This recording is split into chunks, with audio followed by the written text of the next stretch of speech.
Subscribe कीजिए हमारे channel को और बेल आइकन को दबाइए हमारी लेटेस्ट सारी वीडियोस सबसे पहले देखने के लिए। जय श्री राम दोस्तों, कैसे हैं आप सब। दोस्तों आरटीएस कैसे हमारे भारत को कम्प्लीटली जो है एक रिफॉर्म करने वाला है और किस तरह से बदलाव जो है लाने वाला है। बहुत ही बड़े बड़े चेंजेस जो हैं इस आरटीएस यानी कि रेलवे नेटवर्क, इस मेट्रो टाइप सिस्टम से जो है आने वाले हैं। दोस्तों हम सब जानते हैं कि एज ऑफ नाउ सिर्फ 17 किलोमीटर का एक छोटा सा हिस्सा ऑपरेशनल है जो कि साहिबाबाद से दुहाई डिपो तक चलता है। लेकिन दोस्तों आने वाले टाइम में जो आरटीएस सिस्टम है दिल्ली और उत्तर प्रदेश के बीच में, ये प्रॉमिस करता है कि दिल्ली से मेरठ तक का ट्रैवल मात्र 1 घंटे के अंदर जो है कंप्लीट हो जाएगा। अब दोस्तों दिल्ली के अंदर जो सबसे बेस्ट इस टाइम मोड ऑफ ट्रांसपोर्ट है वो है दिल्ली की मेट्रो। और दिल्ली की मेट्रो यहाँ पे केटर करती है 2 मेजर आईटी हब्स को, जो कि है नोएडा के अंदर और गुरुग्राम के अंदर। 2 मिनट के लिए दोस्तों इन 2 आईटी हब्स के ऊपर नजर डालते हैं और सबसे पहले दोस्तों बात करते हैं गुरुग्राम की। दोस्तों गुरुग्राम आईटी हब में काम करने वाले जो एम्प्लॉइज हैं वहां पे 2 मेजर कैटेगरी आपको मिलेगी। फर्स्ट ऑफ ऑल है लिविंग इन दिल्ली, जिसमें सबसे पहले आते हैं ऐसे लोग जो दिल्ली के अंदर रह रहे हैं, और दूसरी कैटेगरी आती है जो गुरुग्राम के अंदर रह रही है।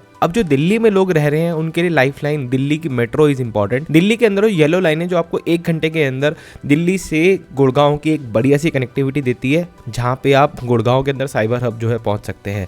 दूसरी जो कैटेगरी है दोस्तों वो गुड़गांव के अंदर फ्लैट्स या रेंट आउट करके रह रही है अपने ऑफिस के आसपास। दोस्तों सेम इसी वे के अंदर नोएडा की जो ब्लू लाइन मेट्रो है वो केटर करती है नोएडा के अंदर जो आईटी हब्स है उसको। जो भी लोग दिल्ली के अंदर रहते हैं उनकी जॉब जो है नोएडा में होती है, तो वो इस लाइन वाली मेट्रो को जो है यूज करते हैं। जैसे जैसे गुरुग्राम और नोएडा के अंदर ये आईटी हब्स बनने लग गए, तो लोगों ने अलग अलग लोकेशन से, जहां से भी वो दिल्ली की तरफ पहले काम करने आते थे, उन्होंने सीधा नोएडा और गुरुग्राम का रुख करना शुरू कर दिया और सीधा वहीं पे शिफ्ट होना शुरू कर दिया। किसी भी जगह पे आप सोचिए, अगर वहां पे ज्यादा लोग आकर के रहेंगे तो वहां पे रेंट या उस जगह की जो कीमत है वो बढ़नी शुरू हो जाती है। जैसे एग्जाम्पल अभी बैंगलोर के अंदर हो रहा है। बैंगलोर को इंडिया की सिलिकॉन वैली कहा जाता है। वहां पे रेंट इतने महंगे क्यों है? क्योंकि देने वाले लोग हैं, क्योंकि वहां पे डिमांड ज्यादा है, वहां लोग ज्यादा रह रहे हैं, इसलिए उस जगह की कीमतें राइज हुई हैं। वहाँ ज्यादा कंपनीज हैं, वहाँ ज्यादा लोग हैं, इसलिए वहाँ की कीमतें राइज हुई हैं। जमीन की वैल्यू ज्यादा होने से रेंट की कीमत जो है बढ़ जाती है। एंड आप मानेंगे नहीं दोस्तों, इस प्रॉब्लम को आरटीएस जो है सॉल्व कर देगा। दोस्तों आज के समय में दिल्ली में काफी ज्यादा कंजेशन है, मतलब कि काफी सारे घर हैं, काफी सारे लोग दिल्ली के अंदर ऑलरेडी रहते हैं।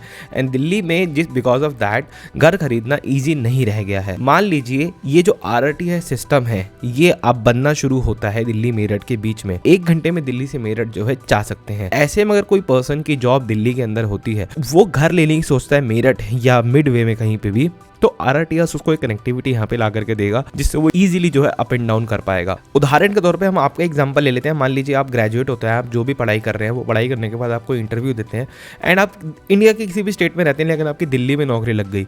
अब दिल्ली में नौकरी लगने के बाद अगर आप एक घर भी रेंट अप करने की कोशिश करेंगे या खरीदने की कोशिश करेंगे डिपेंड अपॉन योर सैलरी, तो आपको दिल्ली में घर लेना बड़ा मुश्किल हो जाएगा। बट वहीं आपको गाजियाबाद या उसके आगे घर लेना, गुलदार है या उसके आगे की तरफ मुरादनगर है, वहां पे घर लेना ईजी हो जाएगा। बट पंगा है कनेक्टिविटी का, तो यहाँ पे आरटीएस जो है बहुत ज्यादा हेल्प करेगा। आगे जाकर के आप सोचिए जब ये आरटीएस अलवर वगैरह तक एक्सटेंड हो जाएगा तो ये कितने सारे आईटी हब्स को केटर करने में हेल्प करने वाला है। लोगों की जो रहने की समस्या है उसको किस तरह से जो है डिकंजेस्ट करने वाला है। एंड दोस्तों आने वाले वक्त में आरटीएस सिर्फ दिल्ली के अराउंड ही नहीं रहने वाला, और भी जगह पे प्लान हो रहा है।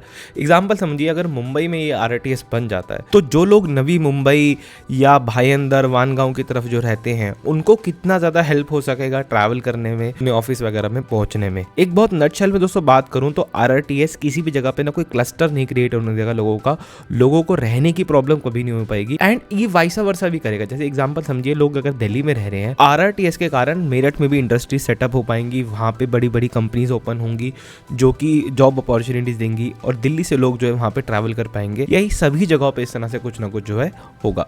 उम्मीद करता हूं दोस्तों आप लोगों को ये समझ में आया होगा। इनकेस अगर कुछ समझ में नहीं आया तो प्लीज मुझे कमेंट में बताना। इस वीडियो में रखते हैं, मैं मिलता हूं आपसे बहुत जल्द एक और वीडियो में।